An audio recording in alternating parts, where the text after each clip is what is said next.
The hardest part of building a startup isn't the product, it's belief. And not belief in the idea, but belief in yourself on the days nothing proves it yet. That's the part that I didn't fully understand at the beginning of building my startup, Channel Core. People talk a lot about product, about strategy, about execution, but there are long stretches where none of that is the real challenge.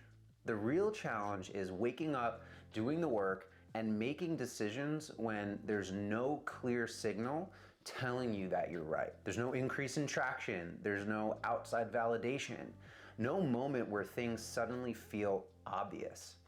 And you still have to choose, and you still have to move forward with decisions. And you still have to live with those decisions without knowing how they'll come to be. That's the mental weight most people don't see. So I'm going to walk you through 3 different actions that you can implement today. Action number 1, you have to separate your belief from your mood. One of the biggest mistakes I made early was treating belief like a feeling. If I felt confident, I moved faster. If I felt uncertain, I hesitated. And that's a problem because your mood changes every single day. What helped was deciding that belief isn't emotional, it's directional. Instead of asking myself, do I feel confident today? I started asking, does this decision move me closer to the direction I've already committed to? And you don't need to feel good to move forward. You just need to stay consistent with the direction you chose when you were thinking clearly. Action number 2 is you have to shrink the decision window. When your belief is low, decisions feel heavier than they actually are.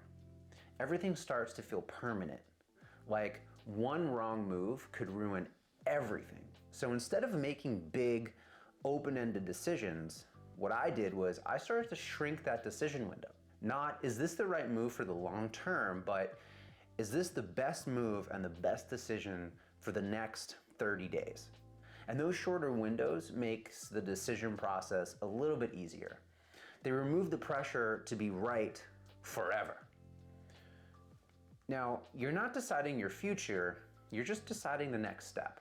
And that shift alone reduced a lot of mental noise for me. Action number 3 is decide once, then stop redeciding.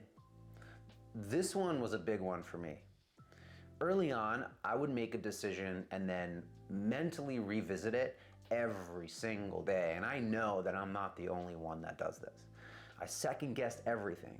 I re-argued in my head. That drains a lot of energy fast. Now, once I make the decision, I treat it as settled for the length of that window that I had previously set. I don't reopen it emotionally, I don't keep negotiating with myself, and that frees up a lot of mental space to actually execute instead of constantly questioning. What happens when you implement this isn't instant confidence, it's stability. You stop riding this emotional swing every single day. You still have doubt, but it doesn't control your pace. You move more consistently and you waste less energy second guessing. And over time, belief stops being something you fight for daily and it becomes something you carry. Not because you're suddenly sure, but because you've built a way to operate even when you're not. Now, the hardest part of building a startup is not the product. It's that belief in yourself when there's no proof yet. And that part doesn't disappear once things start working. But it does get lighter when you learn how to move without needing this constant reassurance. And if this is the stage you're in right now, nothing is wrong with you. You're just in that part that doesn't get talked about as much. And if you keep moving through it deliberately, it does change.